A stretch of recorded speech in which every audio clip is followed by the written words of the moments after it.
What is up, ladies and gentlemen, and today I wanted to talk about Bethesda's E3 2019 press conference. It was not that good, but early on I thought it was going to be really good, but it didn't really turn out that way. Anyway, let's get right into it. Remember to comment, like, subscribe, all that bullshit, and let's get right into it. First thing, Todd Howard came out on stage and he acknowledged Bethesda's failure, which I thought was going to be a really good thing heading into the show. You know, maybe they had some exciting stuff, but nope, they just gave a shallow apology and fucked right off to produce more bullshit. Yeah,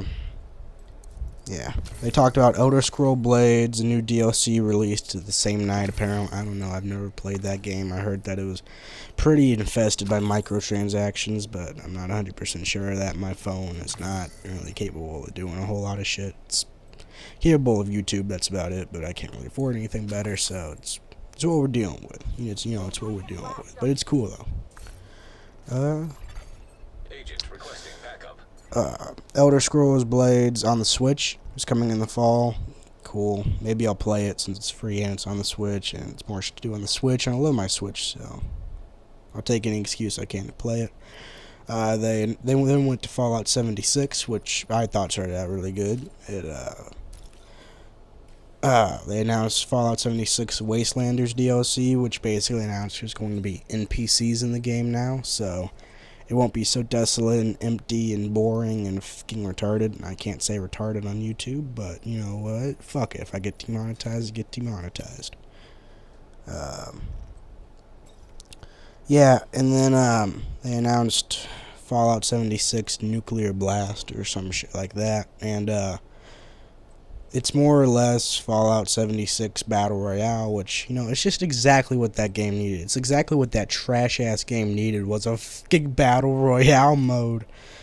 Jesus Christ, Bethesda's tone death is shit. Its id Software stuff is good, but god damn, the Elder Scrolls and Fallout these days. Jesus Christ, man.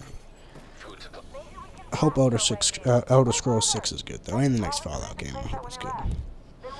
And then they didn't show off a new IP, which I thought looked really, really cool, called Ghostwire Tokyo. You're in Tokyo, obviously. Like, people are like hordes of, not hordes of people, but like large groups of people just keep disappearing and disappearing and disappearing. And I guess you're like almost a detective, and you have to try to figure it out. But the detective, I think, is also an archer, which I'm an archer in real life, and I love to see archery, properly represented in video games, which I don't know if it's going to be in this one, but either way, yeah, I always like to see archers in video games, so that's a plus for me. And this show also had a lot of padding, because I know that they didn't have a lot to talk about. I knew that going in, they didn't have a lot announced, and I didn't think they were going to announce a lot this year, and they didn't, which, they basically padded out the fans and Bethesda workers and people like that, basically just talking about how much they love the company and some bullshit like that. So, yeah.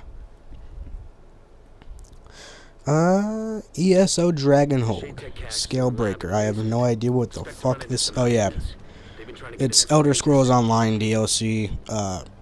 I don't play Elder Scrolls Online, never got into it. I heard it was really shitty when it came out, and it made me not want to play it, so I just never got into it. Commander King mobile gameplay looks shitty. I know that's a character from like the older, not even PC days, before PC, like, not fucking, what am I thinking of, like, DOS maybe? DOS, shit like that. My old computer knowledge is not that good. It's workable, though. I don't think it would have been on the C64. I think that was too old. Maybe it was on Macintosh. I don't fucking know. I need to stop talking on shit I don't know about, though. Yeah, it just looks like they're ruining another classic IP with a shitty mobile game like they did to Command & Conquer last year. EA did, which is horrible that I have to compare EA and Bethesda now, because Bethesda used to have arguably the best conference each year. Arguably, I don't know if they ever really won it, but arguably I think they had one of the best. PlayStation or Xbox or Nintendo would usually win. One of the big three. It was rare for a third party to, win that. But yeah, man, it's just been looking really, really bad lately with Bethesda. I hope they turn it around though. I love Bethesda so much. I love Fallout. I love Elder Scrolls. I love fucking the id stuff, Doom, and fucking Wolfenstein. I love all that. I love all that. And the new IP, fucking Ghost Warrior Tokyo. I think it looks really cool. I hope that one turns out. And I hope Bethesda pulls it, you know, back into gear. Don't know if they will though. Anyway, moving on. Sorry, I kind of rambled there. Elder Scrolls Legends DLC Moon of some bullshit. Again, I don't like Elder Scrolls. I do like Elder Scrolls, but I've never played Legends. I don't even really know what that is. I think that's the card game, but I'm not 100% sure. Wolfenstein Cyberpilot. This is cool. It's a VR experience, and you're basically a American or some allied power hacker, and you basically gain control of Nazi mechs and shit. It looks really, really cool. I haven't seen a lot of gameplay from it, but it looks really cool. And yeah, you basically just drive around in VR and kill Nazis. And showed off Wolfenstein Youngblood co-op for a little while. That's coming out July 26th, by the way. Youngblood looks really cool. I'm interested to see how Wolfenstein is going to work with co-op. I think it'll be fun. I wish that we could have seen a little bit more of BJ Blazkowicz. I really like that character, and I really wanted to see if, you know, they could continue his story. Sorry, I got a cold or some bullshit that I'm working on right now. That's if I sound congested, that's why. I really wanted to see what else they could do with this character. I mean, it doesn't really make sense. Why wouldn't you go after France for like 20 years? Because the game, Wolfenstein 2, ends off in the 60s, and it's 80s in Youngblood, and France still isn't liberated. I don't know why BJ wouldn't have gone and freed that sooner. Maybe he just wanted to stay back and raise his kids. I don't know why the Resistance wouldn't have gone and freed it in that time, but I don't know. I'm sure that'll be explained in game. Again, I'm just fucking rambling about shit that I knew nothing about, so yeah. Death Day, Groundhog Day, the first-person shooter. I don't even really remember what this was. I'm recording this way late. I'm recording this Thursday. And the St. Louis Blues won the Stanley Cup last night, which I've lived in St. Louis all my life, so that's a goddamn blessing in of itself. I got my hat on right now. I'm never taking this fucking hat off. You're gonna have to pry it off my head, bitch. Yeah, I noticed that was a kind of a theme this E3 though. Groundhog-like games, or Groundhog Day-like games, where you know you would like fucking wake up one day and repeat the same day over and over and over, trying to kill someone and trying to do whatever the fuck you gotta do, you know. I think it looked kind of, I think this one looked kind of good. I think that was the one.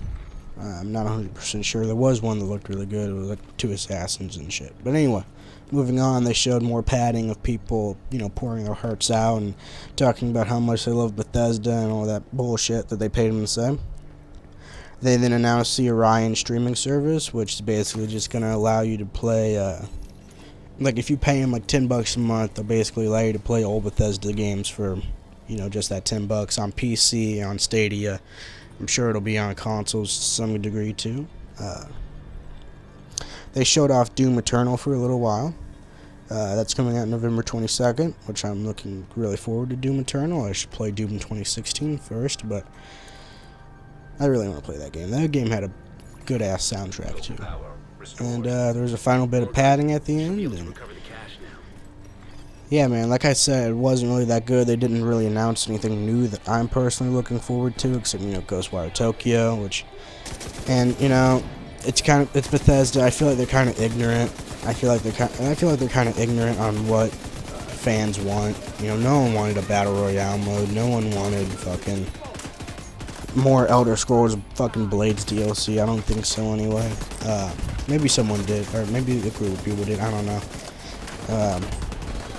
And yeah, overall, I'm gonna go ahead and give Bethesda a 5.5 out of 10.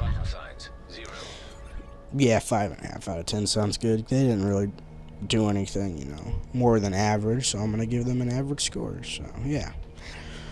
Anyway, I'll see you guys next time. Remember to comment, like, and subscribe, especially comment. I hope this video gets some views. Not a lot of mine do. I'm going to try to post it on Twitter. If you're coming from Twitter, tell me. And, yeah, see you guys next time. Bye.